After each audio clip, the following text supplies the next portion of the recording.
Hello again, Struck. Today I'm bringing you another build video for Torchlight 3, and this is the Railmaster Bane combo that I've decided to call the Acid Slammer build. And it's a fun build, it's definitely very strong when you play it right, and I'm not sure whether it can be meta, but maybe. I mean, I'm seeing good numbers. I've seen 200 and something thousand damage, which is not bad on ridiculous to see this high of a number.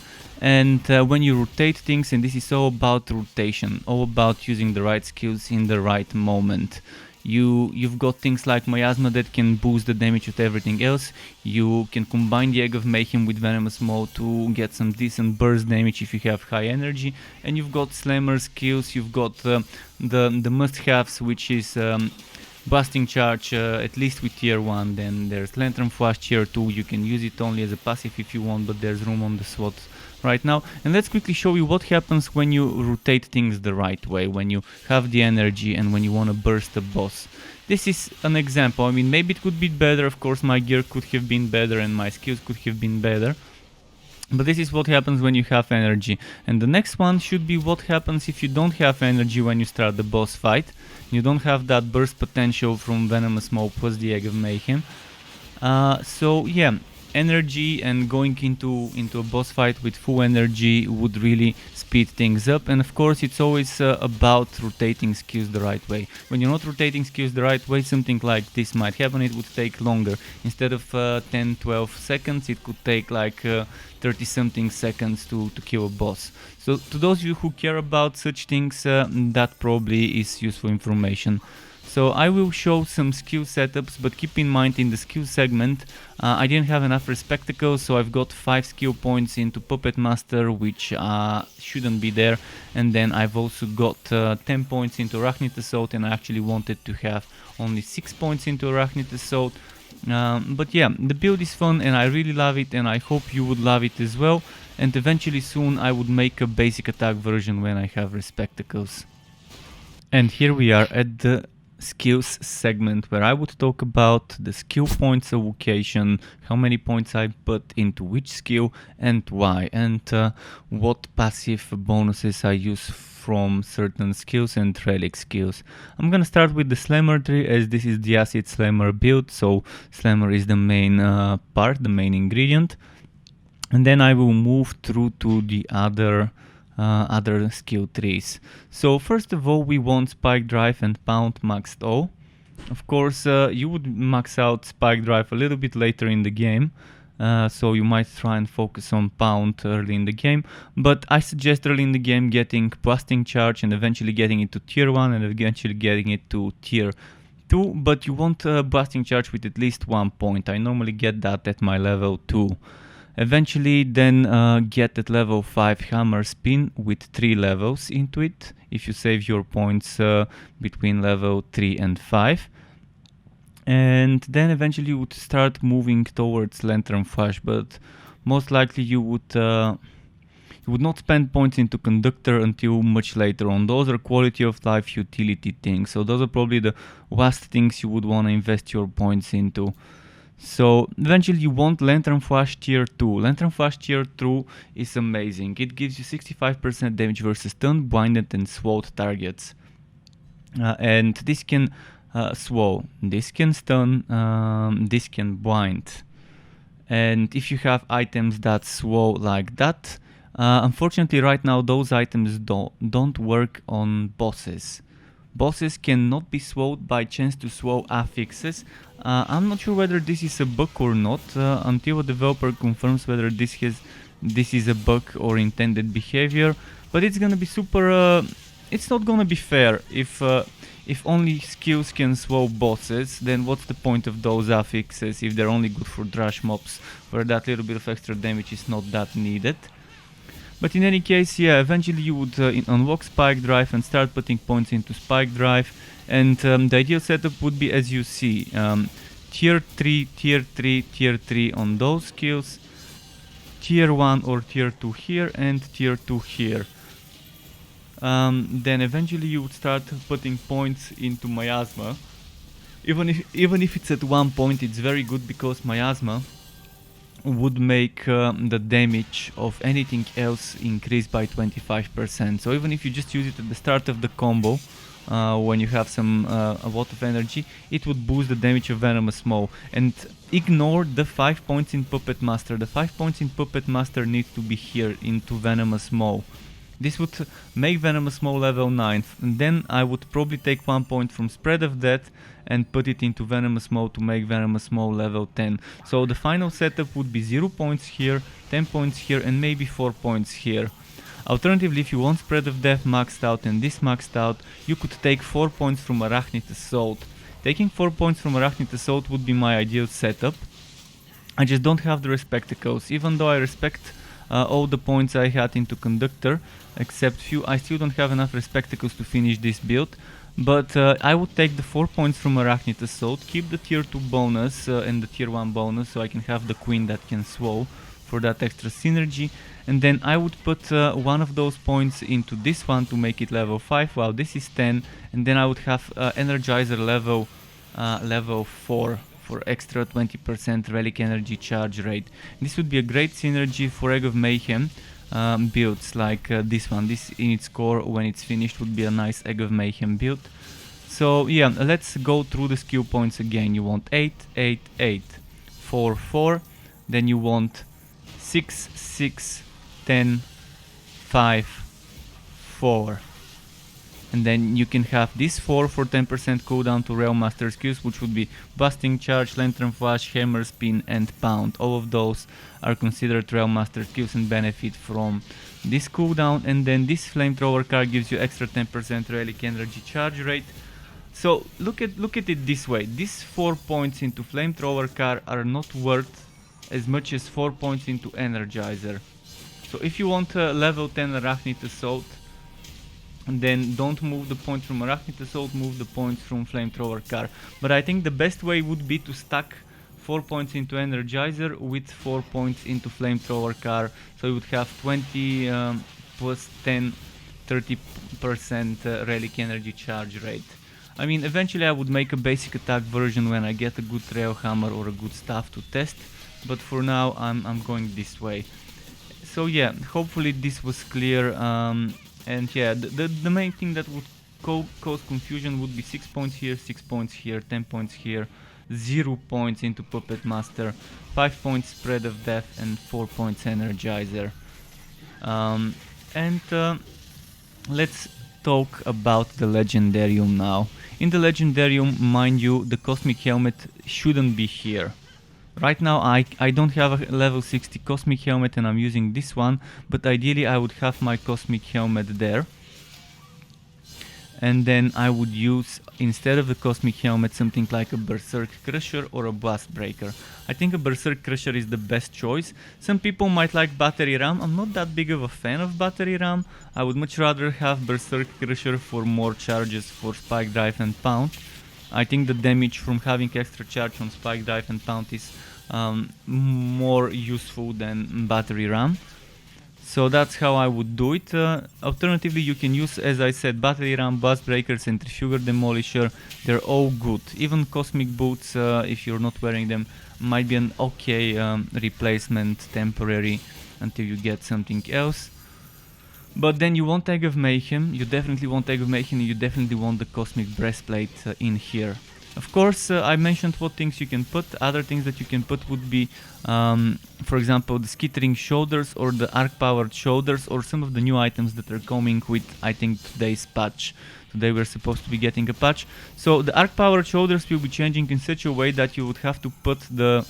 You would get the skill that you can put in your skill bar to be able to use Charged Up. The same goes for Skittering Shoulders. And we will have a very nice shoulder that would let us recharge our energy or energy charge. I didn't understand completely what they meant when they were telling us about this skill, but we would have a skill from the new shoulders that either recharges the relic energy to 100 or recharges the relic charge to 200. I hope it's the 200 one, although for this build you would prefer to recharge the 100, not the 200. But yeah, consider some of the new items there, so keep that in mind. In this SWAT there would be options. And yeah, ideally you would be swatting the Cosmic Breastplate, and I'm gonna talk more about this and why in the next segment with the gear. Now let's quickly go through the pet skills. There are a few things you can do that can synergize well with this build. So this is probably one of the best synergies for this build, although the pets right now are not really reliable when it comes to them using their skills. And this is only 1 second duration, so I'm not sure whether it's worth it. But yeah, you want the crit chance most likely, unless you have crit chance from items, and the cap is 40%. You can't go more than 40% crit chance for now. You want the healing friendship, and then here you either want battle cry or defensive postures. And I like either using Screeching Stun or Immobilizing Strike on this one. Immobilizing Strike is nice because it keeps the enemies close to you. It keeps them from running away if they're some sort of ranged enemies that try to dodge your attacks, like goblin shamans and things like that.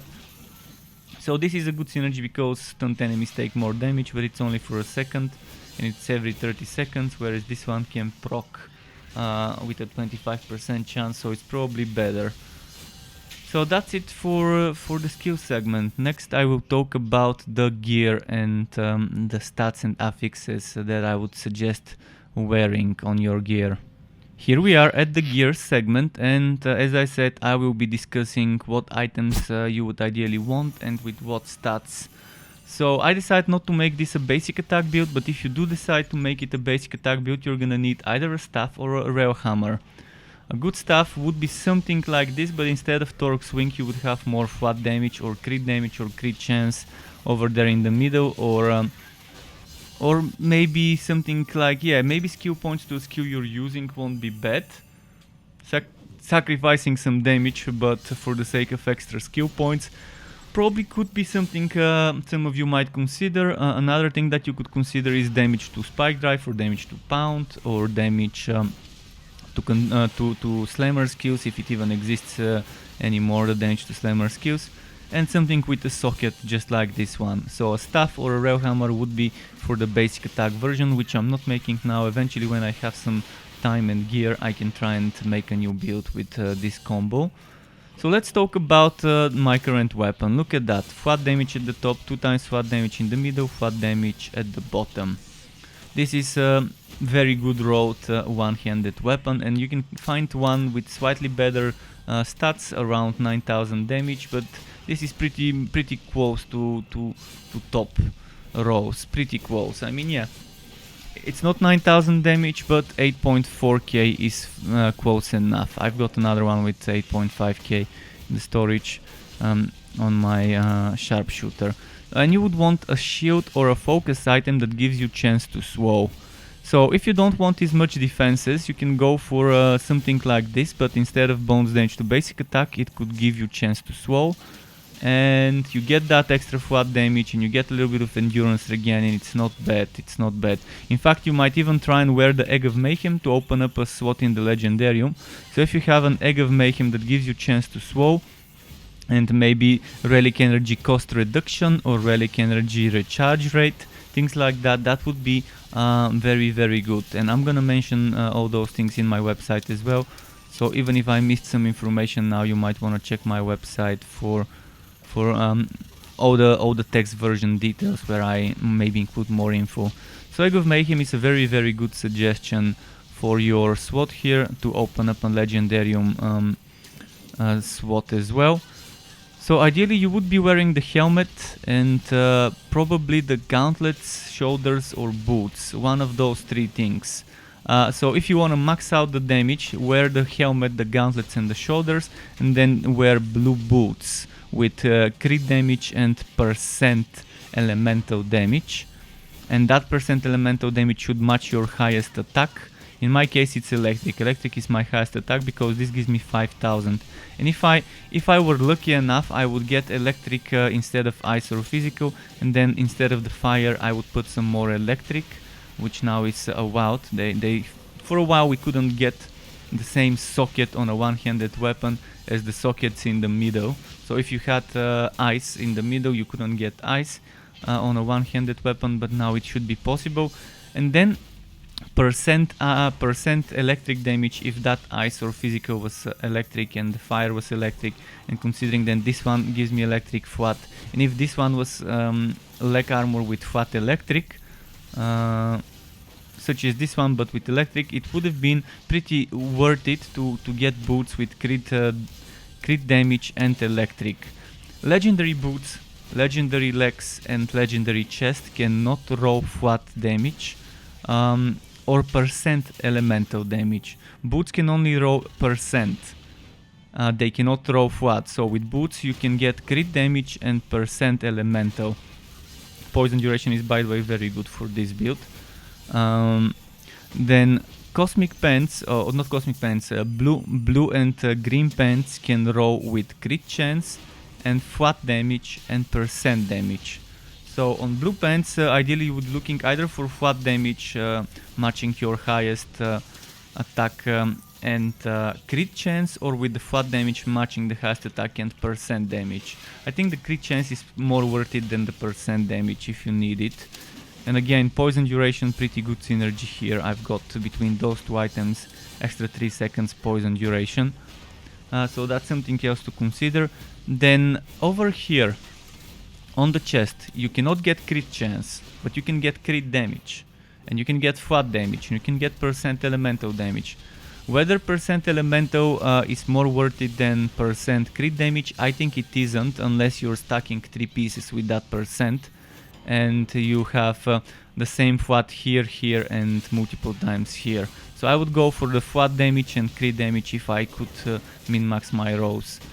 And wife bounding items, you better be careful, because if you wife bound an item you die. You probably already know this, but just had to put it out there. So only wife bound items if you believe in yourself, if you have a backup somewhere stashed up, so that when you die you have some spare. And for the helmet, crit chance is something you would want. Maybe 1 skill point to a skill that you have more than 1 point invested into would be amazing. Then you wouldn't need to remove points from one skill or another to get another leveled up.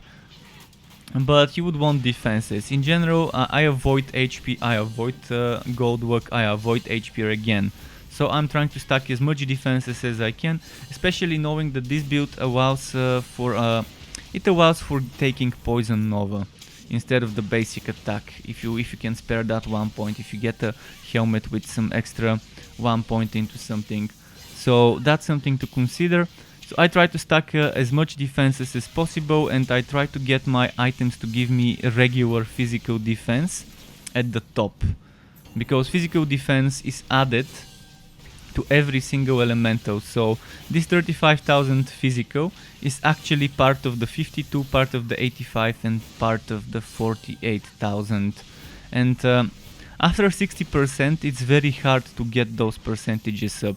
Look at this, this is 85,000 and it's 63%, this is 48,000 and it's 60%, and this is 52,000 and it's 62%. So between 52 and 85,000 you're only getting 1%. Maybe this is a bug, maybe not.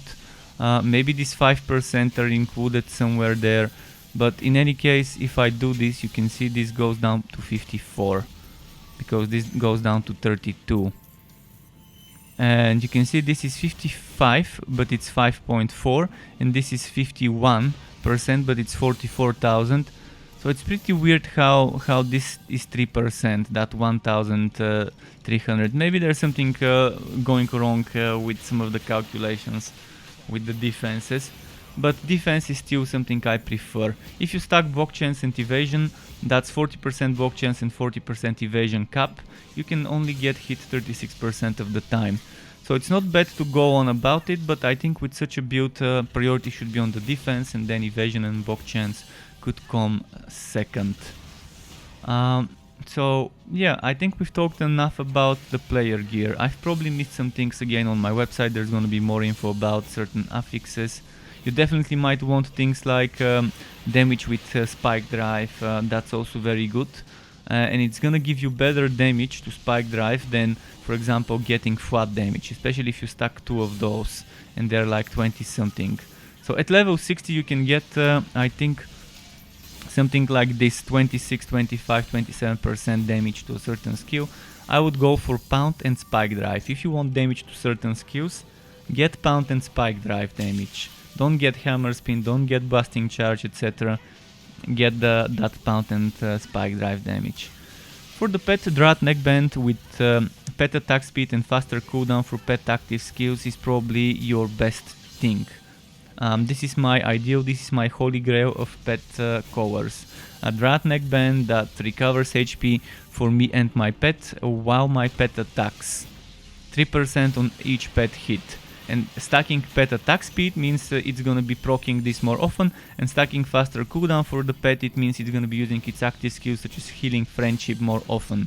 That's why pet attack speed and faster cooldown I want on those two things as well. I wasn't lucky to get the attack speed and cooldown on both things here, but you might try to, and hopefully you get lucky.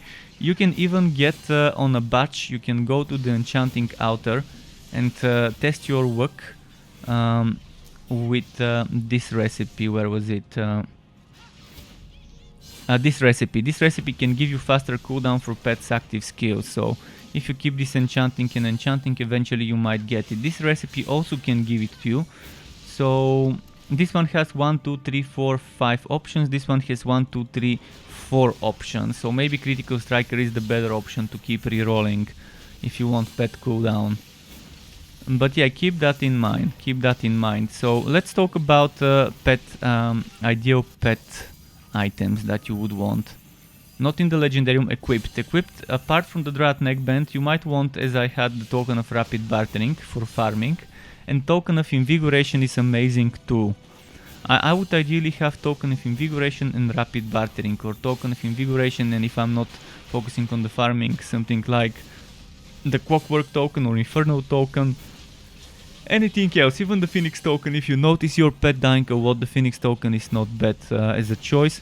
But yeah, my ideal setup would be Invigoration and Rapid Bartering with cooldown reduction and attack speed, and maybe some other regular defense or whatever at the top. So that pretty much sums up the items and the affixes that you might want on those items. Even if I've missed something, check the website version, it's in the description, and I normally post it under the video as a comment and pin it. So next let's show you more gameplay of the build. And here we are at the gameplay segment of the video, where I normally talk about the rotation, how I use the skills, in what order, and just show you more of the build in action, to those of you who were wondering about this.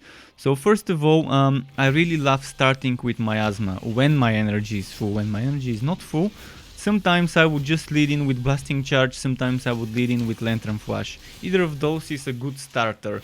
So if I start with Blasting Charge, Lantern Flash would do more damage. If I start with Lantern Flash, Blasting Charge would do more damage, because Lantern Flash blinds and gives us like a second window there to do the Blasting Charge, and Blasting Charge applies vulnerability for a few seconds. I think it was 6, which lets our next skills after that benefit from that vulnerability. In any case, I would normally do or suggest something like Blasting Charge, Lantern Flash, then Spike Drive, Pound, but that's if Miasma is not ready. If Miasma is ready, maybe start with Miasma, Blasting Charge, Lantern Flash, Spike Drive, Pound, and after that combo you can do, if you have enough energy, a few what's it called, Venomous Maws, or you can even do the Venomous Maw right after the Spike Drive. The Spike Drive is there to make sure they're swallowed, to make sure that you're stacking the 65% damage versus sword together with the vulnerability. And here is another example of a bad rotation. So this is a boss fight where I wasn't rotating my skills very well, I didn't play to the best I could, I also didn't have energy at the start of the boss fight. So you can see it's taking a little bit longer than one might want, much longer than one might want. And then next, after this fight, I would show you what happens when you do it quickly. And here it is, a boss fight where I had, and it's actually the same boss, Kronk, and when I had my energy kind of full, not entirely, but to the half, and when I was rotating the skills, and the boss was taking so much damage from me and from my poison and some other things that the game was constantly, you saw the HP bar going back and then up and back down, up down.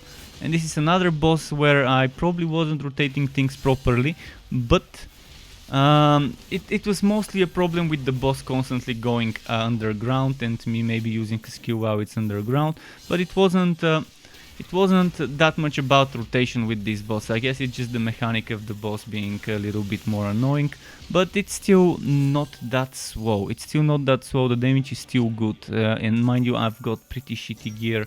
Other than a good one-handed weapon and a good breastplate, the rest is not properly set up.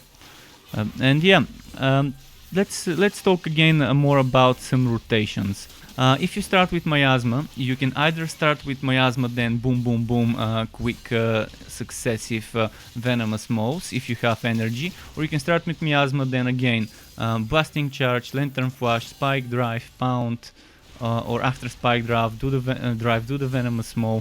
And when you use Pound, or any other skill that consumes endurance, if it consumes endurance, it recharges Spike Drive, and if you have the Berserk Crusher, it's just amazing, so I hope you like it. To get notified when I upload more content like this or similar for this game or other games like it, such as Wooters of all varieties, you could subscribe to my channel, hit the bell button to not miss out on notifications, and optionally you can even join as a member of the Struck Club and get access to emotes, badges or other perks such as private tutorials and things like that. And I would like to use this part of the video to thank the people who are currently YouTube members of the Struck Club. Thanks for watching this video, keep it cool, and until next time, Struck Club. Goodbye.